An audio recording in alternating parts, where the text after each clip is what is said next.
بسم الله الرحمن الرحيم. السلام عليكم ورحمة الله وبركاته. الله أكبر، الله أكبر، الله أكبر. إن الحمد لله نحمده ونستعينه ونستغفره ونعوذ بالله من شرور أنفسنا ومن سيئات أعمالنا. من يهده الله فلا مضل له ومن يضلله فلا هادي له. أشهد أن لا إله إلا الله وحده لا شريك له وأشهد أن محمدا عبده ورسوله. اللهم صل وسلم وبارك على نبينا محمد وعلى آله وأصحابه ومن تبعهم بإحسان إلى يوم الدين. قال الله تعالى في كتاب العزيز: أعوذ بالله من الشيطان الرجيم. بسم الله الرحمن الرحيم. يا أيها الذين آمنوا اتقوا الله حق تقاته ولا تموتن إلا وأنتم مسلمون. وقال أيضا: يا أيها الناس اتقوا ربكم الذي خلقكم من نفس واحدة وخلق منها زوجها وبث منهما رجالا كثيرا والنساء واتقوا الله الذي تساءلون به والأرحام إن الله كان عليكم رقيبا. وقال أيضا: يا أيها الذين آمنوا اتقوا الله وقولوا قولا سديدا يصلح لكم أعمالكم ويغفر لكم ذنوبكم ومن يطع الله ورسوله فقد فاز فوزا عظيما. فإن أصدق الحديث كتاب الله وخير هدي محمد صلى الله عليه وسلم وأوثق الأرى كلمة التقوى وكل محدثة بدعة وكل بدعة ضلالة وكل ضلالة في النار. واعلموا أن يومكم هذا يوم عظيم وعيدكم كريم أهل الله لكم فيه الطعام وحرم عليكم فيه الصيام وهو يوم التسبيح والتحميد والتحليل والتعظيم. فسبحوا ربكم فيه وأديمه وتوبوا إلى الله واستغفروا. الله أكبر، الله أكبر، لا إله إلا الله، الله أكبر، الله أكبر walillahil hamd. Kaum muslimin, jamaah yang rahmati Allah Subhanahu wa taala. Segala puji bagi Allah, Rabb semesta alam, yang masih dan selalu memberikan rahmat, hidayah dan kenikmatannya kepada kita semua. Hingga sampai detik ini kita masih melangkahkan kaki dan mengayunkan tangan kita untuk menuju ke tanah lapang ini dalam rangka mengagungkan Allah Subhanahu wa taala. Dengan ucapan takbir, tahmid dan tahlil. Kita harus selalu bersyukur kepada Allah Subhanahu wa taala. Karena tahun ini kita masih ditakdirkan Allah Subhanahu wa taala sebagai hamba-hambanya yang diizinkan untuk melewati bulan Ramadan sampai sebulan penuh. Lalu marilah kita tingkatkan takwa kita kepada Allah Subhanahu wa taala. Allah Subhanahu wa taala berfirman, "Inna akramakum indallahi atqakum." Sesungguhnya orang-orang yang paling mulia di antara kamu di sisi Allah Subhanahu wa taala adalah yang paling takwa di antara kamu.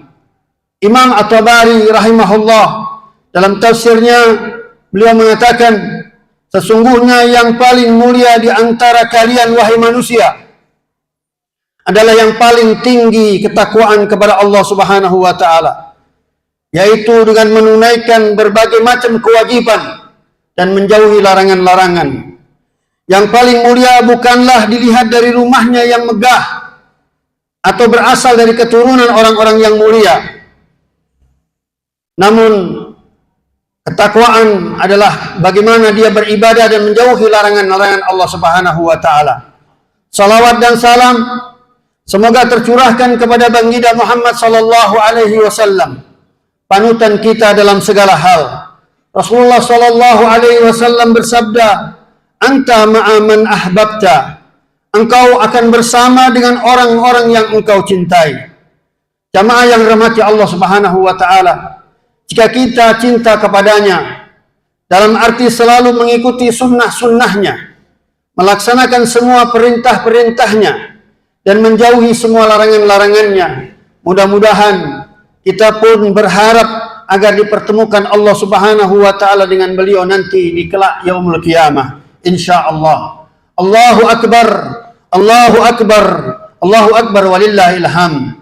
Kaum muslimin yang dirahmati Allah Subhanahu wa taala, ketika matahari telah tenggelam kemarin sore, maka resmilah Ramadan telah meninggalkan kita.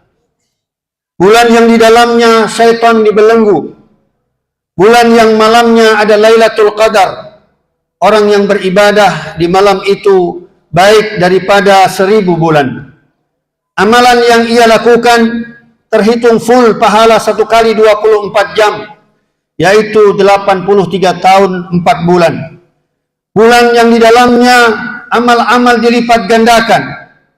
Bulan yang di dalamnya kaum muslimin ramai menuju masjid-masjid, kadang hanya maksimal 10 hari pertama. Malam yang malamnya banyak sekali anak-anak, orang-orang tua bertadarus di rumah-rumah maupun di masjid-masjid. Bulan yang malamnya kita bangun sebelum subuh untuk melaksanakan sahur, berniat untuk berpuasa demi melaksanakan perintah Allah Subhanahu wa taala. Bulan yang siangnya ada yang bisa khatam 10 hari 1 kali. Bulan yang mana bahkan ada mereka yang bisa menghatamkan 1 kali dalam satu bulan. Bulan yang sore harinya sesama tetangga saling berbagi makanan untuk berbuka dalam rangka ingin mendapatkan pahala saudaranya tanpa mengurangi pahala mereka sedikit pun. Namun jamaah rahmati Allah Subhanahu wa taala, ternyata bulan itu telah meninggalkan kita. Ibarat tamu yang datang sekali setahun membawa hadiah yang sangat banyak dan berlimpah. Hari ini ia telah pergi meninggalkan kita. Sungguh kita sebagai orang yang beriman pasti sangat bersedih. Lalu apakah bulan Ramadan akan datang tahun depan? Tentu, insya Allah ia akan hadir tahun depan. Namun yang menjadi pertanyaan, apakah kita masih bertemu dengannya? Wallahu a'lam. Jamaah yang dirahmati Allah Subhanahu wa taala, waktu begitu cepat berlalu. Dalam hal ini cepatnya putaran waktu di akhir zaman. Rasulullah sallallahu alaihi wasallam bersabda, "La taquma sa'ah hatta yataqarraba zaman." Kiamat belum pernah terjadi sampai zaman terasa begitu berdekatan. Wa takunu sanatu kasyahr, sehingga 1 tahun terasa seperti 1 bulan. Wa syahru kal jum'ah, 1 bulan seperti 1 pekan. Wa taqulul jum'ah kal yaum, 1 pekan seperti 1 hari. Wa yakunul yaum kasa'ah, 1 hari seperti 1 jam. Wa takunu sa'ah kadaramati bin nar, dan 1 jam seperti api yang menyalakan ujung ranting. Ma'asyiral muslimin dirahmati Allah Subhanahu wa taala. Para ulama berbeda pendapat tentang makna hadis ini. Salah satu maknanya adalah dunia yang semakin terbuka dengan banyaknya tuntutan, sehingga kita tidak terasa waktu begitu cepat sekali berlalu. Manusia sibuk dengan urusannya masing-masing, sehingga waktu pagi sudah terasa sore, dan sore hari sudah terasa pagi lagi. Begitu juga Rasulullah di bulan Ramadan ini, seperti baru terasa beberapa waktu lalu Ramadan 1444 Hijriah. Namun hari ini bulan Ramadan sudah kita lalui 1445. Subhanallah, begitu kondisi waktu di akhir zaman. Rasulullah sallallahu alaihi wasallam bersabda, "Kataballahu maqadirul khalaiq qabla an yakhluqa samawati wal ard bi 50,000 sanah." Allah telah menentukan takdir bagi semua makhluk 50.000 tahun sebelum Allah menciptakan langit dan bumi. Jamaah yang rahmati Allah Subhanahu wa taala, jika umur kita Allah tetapkan 60 tahun, jika hari ini kita umur 55 tahun, masih ada waktu sekitar 5 tahun lagi untuk mengabdi kepada Allah Subhanahu wa taala dan beribadah kepadanya. Jika Allah Subhanahu memberikan jatah umur kita 55 tahun, Dan ternyata usia kita hari ini 54 tahun, 11 bulan, 30 hari. Maka hari ini adalah hari terakhir kita beribadah kepada Allah Subhanahu wa taala. Rasulullah sallallahu alaihi wasallam bersabda, "A'maru ummati ma baina 60 ila 70 wa aqallahum man yajuzu dzalik." Usia umatku antara 60 hingga 70 tahun. Sedikit antara mereka yang melebihi usia tersebut. Rasulullah sallallahu alaihi wasallam mengabarkan pada umatnya bahwa normalnya umat Muhammad sallallahu alaihi wasallam ada 60 dan 70 dan tidak banyak yang melewati usia di angka tersebut. Bahkan jika kita perhatikan hadis yang kita sebutkan di atas terkait dengan akhir zaman, waktu zaman terasa berdekatan dan terasa begitu cepat. Kemudian pendapat ulama yang kedua, maka hadis itu adalah pendeknya usia manusia. Berarti semakin hari, semakin berjalannya waktu, umur umat Muhammad sallallahu alaihi wasallam semakin pendek. Ini terbukti di lapangan bahwa dahulu orang tua kita umurnya panjang-panjang. Ada yang 70 tahun, ada yang 80 tahun, sedangkan saat ini banyak sekali yang berusia 35 tahun, 40 tahun, 50 tahun sudah meninggal dunia. Dulu orang terkena penyakit diabetes 60 tahun, stroke 60 tahun. Hari ini anak-anak kita 18 tahun sudah ada yang terjangkit diabetes. Di usia 40 sudah ada yang terkena stroke. Sadaqallahu wa sadaqar Rasul. Allahu akbar, Allahu akbar, Allahu akbar walillahil hamd. Kaum muslimin yang dirahmati Allah Subhanahu wa taala. Mati tidak harus tua. Mati tidak harus ada sakit dulu. Yang pasti, jika sudah jatahnya, maka kita akan mati.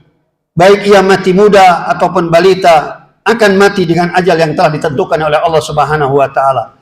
Dan Allah Subhanahu wa taala pun tidak pernah memberikan informasi berapa jatah sisa usia kita. Karena falsafah kematian itu seperti kelapa. Jika masih kecil, ia akan jatuh. Jika sudah besar, jadi kelapa, dia juga akan jatuh. Ketika kelapa itu tua, ia pun juga akan jatuh. Apalagi di akhir zaman ini, Rasulullah sallallahu alaihi wasallam bersabda, sebagaimana yang diriwayatkan oleh sahabat Nabi Muhammad sallallahu alaihi wasallam, Anas bin Malik radhiyallahu an, "Inna min amaratis sa'ah ayudahiru mautu faj'atan." Sesungguhnya di antara tanda-tanda hari kiamat adalah merebaknya kematian yang mendadak.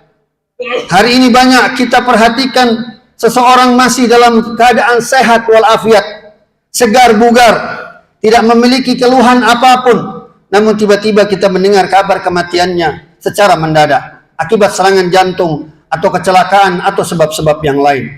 Oleh karena itu, orang yang berakal hendaknya harus selalu siap menghadapi kematian dan bertemu dengan Allah Subhanahu wa taala. Seorang penyair pernah mengatakan, "Ightanim fil faraqi fadlu ruku'." Raihlah keutamaan ruku' di waktu luang. Fa asa an yakuna mautakum baghtah. Siapa tahu kematianmu terjadi mendadak. Kamin sahihin ra'aitu min ghairi saqam. Berapa banyak orang yang sehat kulihat tanpa penyakit, dahaba nafsuhu sahihatan faltatan. Jiwanya yang sehat hilang melayang. Maka jamaah Allah Subhanahu wa taala dalam hal ini khatib mengajak kepada kaum muslimin untuk lebih serius dalam hidup menjalani visi dan misi hidup ini hanya untuk beribadah kepada Allah Subhanahu wa taala. Dan memang itulah tujuan Allah Subhanahu wa taala menciptakan kita. Allah Subhanahu wa taala berfirman, "Wa ma khalaqtul jinna wal insa illa liya'budun." Dan tidaklah aku menciptakan jin dan manusia melainkan hanya untuk beribadah kepada aku. Allahu akbar, Allahu akbar, Allahu akbar walillahil hamd. Ulama membagi hari kiamat terjadi dua. Tanda kiamat besar dan tanda kiamat kecil. Tanda kiamat kecil ada sekitar 131. Sedangkan tanda kiamat besar ada sekitar 10. Jumlah ini disebutkan oleh Syekh Muhammad Al-Arifi dalam kitabnya Nihayatul Alam. Dari jumlah 131 ada sekitar 84 yang sudah terjadi dan akan menyusul sisanya. Dan sampai pada 10 tanda yang terakhir, yaitu kiamat besar. Di antara 84 tanda itu, yaitu banyaknya bermunculan fitnah. Sejak dahulu Al-Quran telah memperingatkan kita akan fitnah tersebut yang timbul oleh musuh-musuh Allah Subhanahu wa Ta'ala dan musuh-musuh orang yang beriman, yaitu syaitan. Bahkan Allah Subhanahu wa Ta'ala mengkaitkannya dengan peristiwa fitnah paling pertama yang menimpa kakek moyang kita, umat manusia, yakni Nabiullah Adam alaihissalam. Allah Subhanahu wa Ta'ala berfirman, "Ya ibni Adam, la yaftinannakumus syaitanu kama akhraja abawaykum minal jannati." Hai anak Adam, janganlah sekali-kali kamu dapat difitnah, ditipu oleh syaitan, sebagaimana ia telah mengeluarkan kedua ibu bapakmu dari surga. Kata fitnah dalam bahasa Arab mengandung arti cobaan dan malapetaka. Kata ini dipergunakan untuk menyebutkan semua hal yang tidak disukai.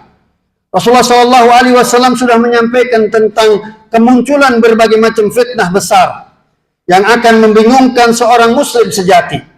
Sehingga tiap kali fitnah itu muncul, ia berkata, inilah saatnya kebinasaanku. Lalu fitnah itu berlalu dan muncul lagi fitnah yang baru. Rasulullah SAW bersabda, "Badiru bi'a'mali fitanan kakitatil laili mudlim." Bersegeralah beramal sebelum fitnah yang menyerupai potongan-potongan malam yang gelap gulita itu datang bertubi-tubi. Yusbihu rajulu mu'minan wa yumsi kafiran. Sehingga seorang beriman pada pagi hari lalu berusaha berubah menjadi kafir pada sore harinya. Au yumsi mu'minan wa yusbihu kafiran. Atau ia beriman pada sore hari dan pagi harinya dia menjadi kafir. Yabi'u dinahu bi'aradi minad dunya. Dan dia menjual agamanya demi keindahan dunia ini. Rasulullah SAW menggambarkan dahsyatnya rentetan fitnah tersebut yang mengubah iman seseorang. Hanya dalam satu hari, fitnah-fitnah tersebut bisa membuat iman seseorang berubah dengan cepat sedemikian rupa. Sadarkah bahwa salah satu perkara penting yang sering diabaikan oleh umat Islam dewasa ini adalah betapa terancamnya eksistensi keimanan kita. Sadarkah bahwa aneka ragam serangan ghazul fikr, perang pemikiran secara sistematis berlangsung setiap hari merongrong keutuhan iman kita, anak-anak kita, istri-istri kita. Kian hari kian terasa betapa zaman yang sedang kita jalani dewasa ini merupakan potongan yang zaman syarat akan fitnah. Inilah zaman yang telah dinubuatkan Nabi Muhammad SAW dalam hadisnya, "Yusaqul umam an tada'a alaikum kama tada'al aqla ila qas'atiha." Hampir tiba masanya kalian diperebutkan seperti sekumpulan pemangsa yang merebutkan hidangan. Faqala qa'il hal min qillatin nahnu yawma idin. Seorang bertanya kepada Rasulullah SAW, apakah karena sedikitnya jumlah kita? Waqala bal antum yawma idin katsirun walakinnakum ghutha kal ghutha'is sayl. Kemudian beliau mengatakan, bahkan jumlah kalian banyak, namun kalian seperti buih yang mengapung. Wala yanzi'annallahu min suduri aduwikum al-mahabbata minkum. Dan Allah telah mencabut rasa gentar dari dada musuh-musuh kalian terhadap kalian. Wala yaqdifannallahu fi qulubihimul wahn. Dan Allah Subhanahu wa Ta'ala telah menanamkan dalam hati kalian penyakit wahan. Faqala qa'il ya Rasulullah ma huwal wahan. Seseorang bertanya kepada Rasulullah SAW, apakah itu wahan? Faqala hubbud dunya wa karahiyatul maut. Kemudian beliau menjawab, cinta dunia dan takut mati. Allahu akbar, Allahu akbar, Allahu akbar walillahil hamd. Kaum muslimin yang dirahmati Allah Subhanahu wa Ta'ala, permusuhan al-haq versus al-batil akan terus berlangsung sampai penghujung zaman. Musuh-musuh Allah Subhanahu wa Ta'ala dan Rasulnya selalu berusaha menjadikan iman kaum muslimin kerdil bahkan hilang. Mereka berusaha dengan daya upaya sekuat tenaga mensosialisasikan faham materialisme dan sekulerisme yang menjadi falsafah hidup mereka kepada segenap penduduk planet bumi ini. Tanpa terkecuali adalah umat Islam di dalamnya. Permusuhan al-haq dan batil selalu ada, kapanpun, dimanapun. Allah Subhanahu wa ta'ala berfirman, wa qulna ya Adam, inna hada adu laka wa li zawjika, fala yukhrijannakuma minal jannati fatasqa. Maka kami berkata, wahai Adam, sesungguhnya iblis adalah musuh bagi kalian, bagimu dan bagi istrimu. Maka sekali-kali janganlah sampai ia mengeluarkan keduanya dari surga, yang menyebabkan kamu menjadi celaka. Maka permusuhan iblis terhadap manusia terus berlanjut hingga dia berhasil menyebabkan Adam alaihissalam diturunkan di bumi. Setelah itu medan pertempuran berpindah menjadi di bumi. Allah Subhanahu wa ta'ala menyebutkan, lalu keduanya digelincirkan oleh syaitan dari surga itu dan dikeluarkan dalam keadaan yang semula, sebagaimana firman Allah Subhanahu wa ta'ala, fa'azzalahuma syaitanu anha fa'akhrajahuma mimma kana fihi wa qulna ihbitu ba'dukum li ba'din adu wa lakum fil ardi mustaqarra wa mata'un ilahin. Turunlah kamu, sebagian kamu menjadi musuh sebagian yang lain, dan bagi kamu ada tempat kediaman di bumi dan kesenangan hidup sampai waktu yang telah ditentukan. Artinya Adam alaihissalam dan anak cucunya adalah musuh bagi iblis beserta keturunannya. Dapat dipahami bahwa yang disebut dengan musuh, ia akan senantiasa berupaya untuk menjatuhkan lawannya, menimpakan keburukan kepada musuhnya dengan segala macam cara dan menghalangi dari segala sarana untuk mendapatkan kebaikan. Karena itu, perang antara kebenaran orang-orang yang beriman dan kebatilan iblis adalah perang yang tidak akan ada ujungnya. Sejak pertama kali manusia menempati muka bumi ini, keduanya akan terus bermusuhan, saling mengalahkan, saling menguasai dan saling menundukkan. Sehingga dunia ini hanya di antara dua kondisi, yaitu kebenaran dan kebatilan. Kebatilan tersingkir bertekuk lutut di bawah kebenaran, dan dunia ini dikendalikan oleh kebatilan untuk sementara waktu. Allahu Akbar, Allahu Akbar, Allahu Akbar, walillahil hamd. Kaum muslimin rahimakumullah, hari ini umat Islam betul-betul diuji oleh Allah Subhanahu wa ta'ala dengan berbagai macam fitnah, baik fitnah dari luar maupun dari dalam kaum muslimin sendiri, sehingga menjadi umat Islam tidak memiliki kekuatan apapun. Umat Islam akan dibawa dan diseret mengikuti syaitan, sehingga fitnah tersebut menimpa umat Islam. Anda yang rela menjual agamanya demi dunia yang kecil, baik itu dari kalangan awam maupun para ulamanya, sebagaimana yang kita perhatikan hari ini. Hadis Nabi Muhammad SAW menyampaikan aspek integritas seorang Nabi Muhammad SAW. Sayati 'alan nasi sanawatul khadda'at, akan datang tahun-tahun penuh dengan kedustaan yang menimpa manusia. Yusaddiqu fiha al-kadhib wa yukadzibu fiha al-sadiq. Pendusta dipercaya, orang yang jujur didustakan. Wa yu'manu fiha al-kha'in wa yukhawwinu fiha al-amin. Amanah diberikan kepada pengkhianat, orang-orang yang jujur dihianati. Wa yantuku fiha al-rawabidah, dan berkatalah rawabidah. Qila wa ma rawabidah. Lalu Rasulullah SAW ditanya, apakah rawabidah itu? Qala ar-rajulu safiyun yatakallamu fi amril am. Beliau mengatakan, orang yang bodoh mengurusi urusan umat ini. Maka jamaah Allah SWT, sangatlah perlu kita berhati-hati untuk menghadapi kenyataan ini. Pada zaman ini, televisi di rumah-rumah kita menerima semua yang dipancarkan siaran-siaran langsung tanpa batas, dan mengandung berbagai macam fitnah dan cobaan. Bahkan siaran-siaran yang penuh dengan fitnah-fitnah tersebut memasuki tenda-tenda padang pasir.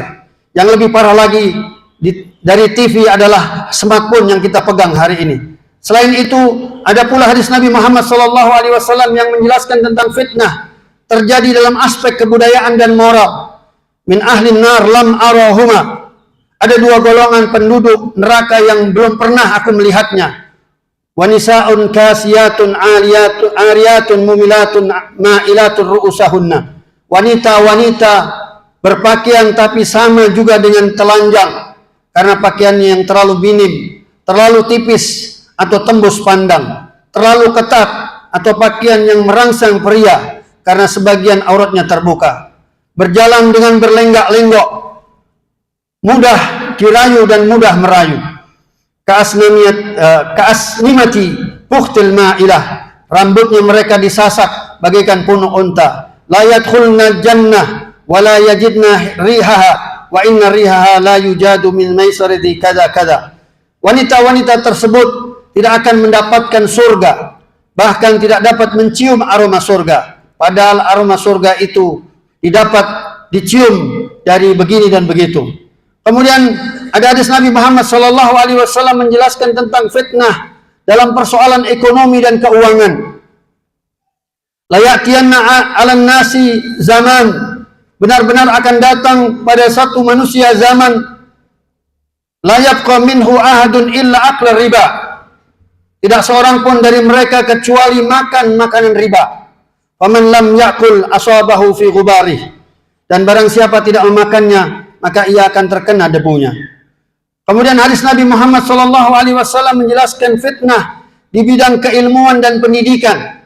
Rasulullah SAW bersabda, "Idza tukhidatil fai'u duwalan," apabila harta fai' hanya dibagikan di kalangan orang-orang kaya, wal amanatu magnaman, dan amanah dititipkan dijadikan hak milik pribadi, wa tu'allimu li ghairi din, dan apabila seorang menuntut ilmu bukan karena Allah Subhanahu wa taala. Pada zaman ini jamaah rahmatullah taala, banyak orang-orang belajar ilmu fikih, Al-Qur'an, As-Sunnah hanya sebatas untuk popularitas. Jika yang mempelajari agama ini saja orang yang sudah tidak ikhlas karena Allah Subhanahu wa taala, apalagi muridnya yang diajarkan kelak, maka wajar banyak siswa sekolah belajar diniatkan untuk mendapatkan pekerjaan, bukan untuk mengharapkan ridha Allah Subhanahu wa taala. Maka hilanglah keberkahan ilmu tersebut. Allahu akbar, Allahu akbar, Allahu akbar walillahil hamd. Demikianlah gambaran fitnah-fitnah menerpa umat Islam di akhir zaman ini yang telah diperingatkan oleh pemimpin kita Muhammad sallallahu alaihi wasallam. Dan kita yang hidup di masa ini justru menjadi saksi kebenaran berbagai macam prediksi beliau. Semua dalam rangkaian fitnah itu sangat efektif dalam kehidupan kita dan menjadi penghalang bagi kaum muslimin untuk bisa merealisasikan agamanya secara sempurna. Semua itu tentunya tidak terlepas dari berbagai macam makar dan rencana busuk musuh-musuh Allah Subhanahu wa taala, sekaligus musuh-musuh orang yang beriman, yaitu syaitan, baik dari golongan jin maupun manusia. Dan ada yang kami uraikan ini hanyalah sebagian kecil dari ulah syaitan itu. Mengingat bahwa kita hanya diberi kesanggupan untuk mendeteksi gerak-gerik syaitan golongan manusia. Semoga dengan amalan bulan Ramadan kita tahun ini mampu menjadikan kita umat yang benar-benar sabar menghadapi fitnah di akhir zaman. Sebagaimana disebutkan Rasulullah sallallahu alaihi wasallam dalam hadisnya, "Fa inna min waraikum ayyamus sabar." Sesungguhnya di belakang kalian akan ada hari-hari yang kalian wajib sabar. As-sabru fihi mislu qabdati 'alal jamr. Sabar pada saat itu seperti seseorang yang memegang bara api. Li'amil fihi mislu ajri 50 rajulan ya'maluna misli amalihi wa zadani ghairuhu. Dan orang yang beramal pada hari itu pahalanya sebanding dengan 50 kali pahala orang-orang yang beramal seperti amalnya. Qala ya Rasulullah, ajur 50 minhu wa qala ajur 50 minkum. Abu Sa'labah bertanya kepada Rasulullah SAW, wahai Rasulullah, seperti pahala 50 orang dari mereka? Kemudian beliau Rasulullah SAW mengatakan, bahkan seperti pahala 50 orang dari kalian para sahabat. Pada akhirnya, marilah kita sejenak menundukkan hati dan kepala kita di hadapan Allah Subhanahu wa taala dengan penuh harap agar amal ibadah kita di bulan Ramadan tahun ini diterima oleh Allah Subhanahu wa taala seluruhnya tanpa ada yang ditolak sedikit pun. Aqulu qawli hadza wastaghfirullah li wa lakum wa lisairil muslimin min kulli dzamb fastaghfiruhu innahu huwal ghafurur rahim. إن الله وملائكته يصلون على النبي يا أيها الذين آمنوا صلوا عليه وسلموا تسليما اللهم صل على محمد وعلى آل محمد كما صليت على إبراهيم وعلى آل إبراهيم إنك حميد مجيد وبارك على محمد وعلى آل محمد كما باركت على إبراهيم وعلى آل إبراهيم إنك حميد مجيد ربنا اغفر لنا وللمسلمين والمسلمات والمؤمنين والمؤمنات الأحياء منهم والأموات إنك سميع قريب مجيب الدعوات ربنا اغفر لنا ولوالدينا وارحمهما كما ربونا صغارا اللهم أعز الإسلام والمسلمين وأذل الشرك والمشركين ودمر أعداء الدين اللهم أصلح أحوال المسلمين حكما ومحكومين يا رب العالمين اللهم اشف مرضانا ومرضاهم وفك أسرانا وأسراهم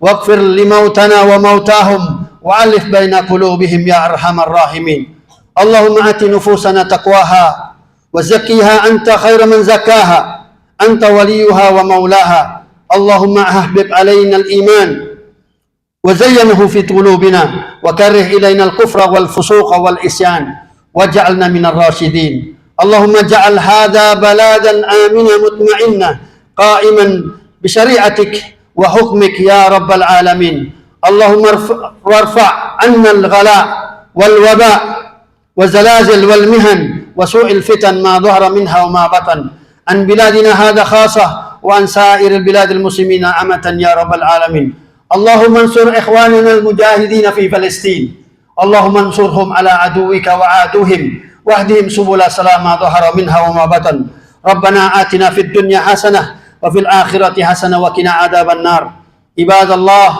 إن الله يأمركم بالعدل والإحسان وإيتاء ذي القربى وينهى عن الفحشاء والمنكر والبغي يعظكم لعلكم تذكرون واذكروا الله العظيم الجليل يذكركم إن الله وملائكته يصلون على نبيه يا أيها الذين آمنوا صلوا عليه وسلموا تسليما والسلام عليكم ورحمة الله وبركاته